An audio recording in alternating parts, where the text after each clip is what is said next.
Se Deus não cuidar, se Deus não guardar, não adianta vigia, não adianta sentinela, não adianta casas fortes.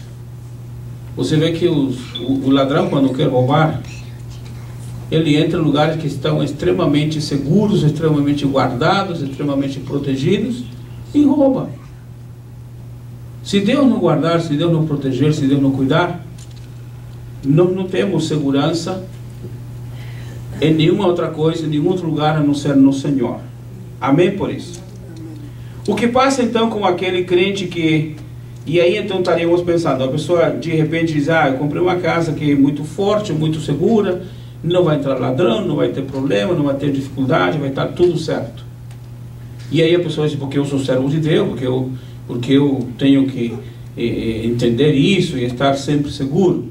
Mas o que acontece com aquele irmãozinho, aquela irmãzinha que é pobre, que não tem nada, que enfrenta dificuldades? Poderiam pensar que então está enfrentando dificuldades, está passando problemas.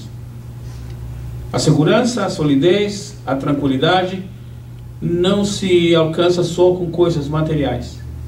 A maior tranquilidade, a maior paciência, a maior segurança está no Senhor.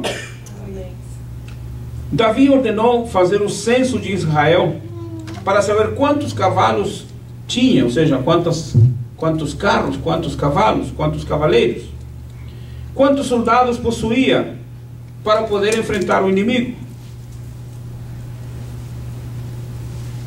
De repente parece que ele se esqueceu que quem protege é Deus. É claro, ele vê que o país começa a crescer, a situação começa a ficar melhor, as coisas vão se ampliando, os carros vão se multiplicando, os soldados vão aparecendo. Então ele diz, eu quero saber agora como está meu exército, quantos carros tem, quantos soldados, quantos cavaleiros, quantas armas nós possuímos.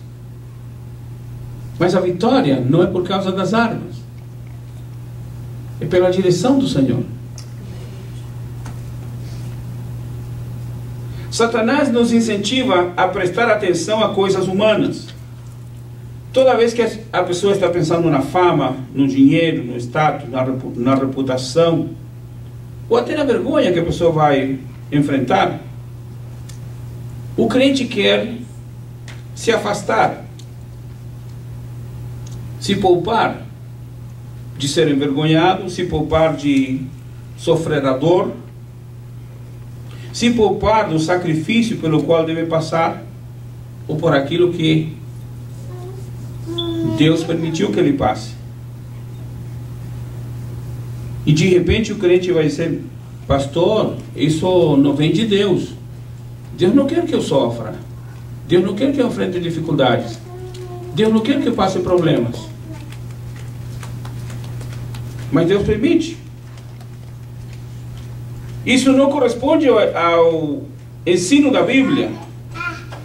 Isso corresponde ao sistema da vida do mundo. A pessoa querer só estar numa situação boa, excelente, melhor, muito maior, muito mais segura.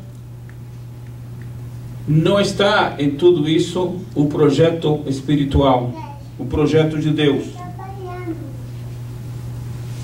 Quando Jesus tinha que ir para Jerusalém, ele vai e fala para seus discípulos, eu tenho que ir para Jerusalém porque vai chegar o momento da minha hora, ou seja, eu tenho que morrer. Pedro de repente olha para Jesus e começa a falar com ele, Senhor, que isso nunca te aconteça, Senhor, que isso nunca passe contigo.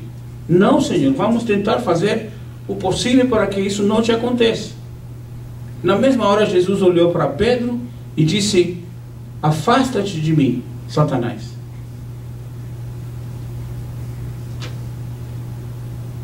Se analisarmos essa situação, Pedro não estava querendo ser contrário ao projeto bíblico, ao projeto do Senhor, pela amizade, pelo compromisso, pelo convívio que Pedro tinha com Jesus. Pedro queria poupar Jesus do sofrimento. Pedro queria que Jesus não viesse a passar pela cruz. Mas, visto pelo lado espiritual, Havia um projeto de Deus. Havia uma determinação de Deus. E era necessário que Jesus passasse pela cruz. Pedro, nesta oportunidade, disse: Senhor, não, que isso nunca te aconteça, que isso nunca passe com o Senhor. Não, isso não é bom. Nesse momento, quando Jesus diz: afasta-te de mim, ou então para trás de mim, Satanás, isso representa uma voz que não vem puramente de uma situação humana. É claro, há um sentimento de Pedro, há um desejo de Pedro, mas por trás desse sentimento, por trás desse desejo, está a ação espiritual de Satanás. E Jesus identificou Satanás. E Jesus falou para Satanás. Interessante que Pedro não ficou zangado, Pedro não ficou bravo, não se ofendeu, não ficou triste, porque Pedro entendeu. O mundo espiritual tem coisas que devem ser observadas de uma maneira muito calma, de uma maneira muito clara, de uma maneira muito transparente. Quando há esse pensamento de não enfrentar problemas, de não passar necessidade, de não ter dificuldades, de não ter apertos, não é 100% bíblico. É necessário entendermos: se Deus quer que eu passe por esse caminho, terei que passar por esse caminho. Mas se nós estamos confiados na palavra do Senhor, nas promessas do Senhor, vamos ficar do mesmo jeito que o salmista disse: ainda que eu andasse, ou ainda que eu passasse pelo vale da sombra da morte, não temerei mal algum, porque tu estás comigo. Essa é a visão bíblica, esse é o projeto de Deus para nós.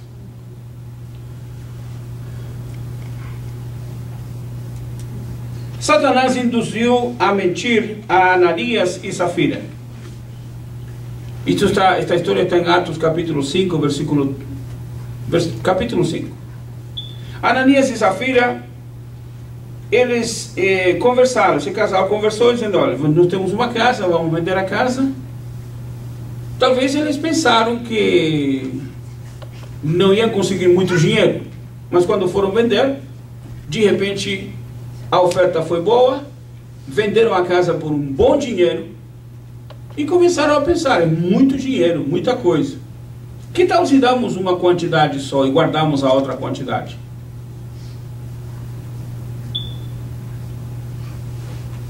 É verdade que nesses dias a igreja estava falando que o pensamento da igreja nesses dias era: Jesus morreu ontem, ressuscitou hoje, mas ele vai voltar amanhã, ou seja, dentro de poucos dias. Esse era o pensamento da igreja primitiva naqueles dias.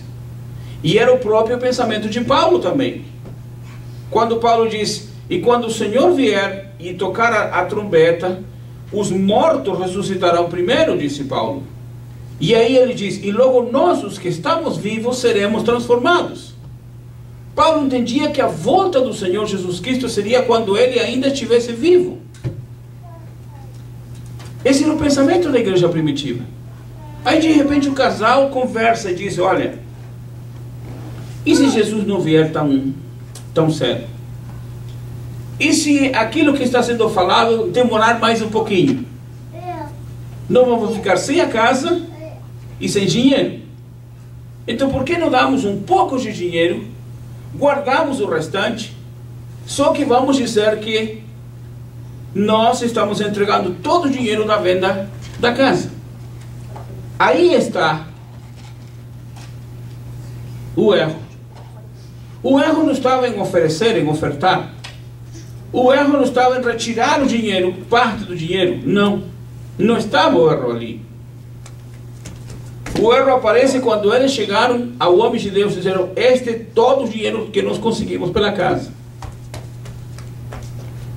Pedro diz: ó, você mentiu não a mim, você mentiu ao Espírito Santo.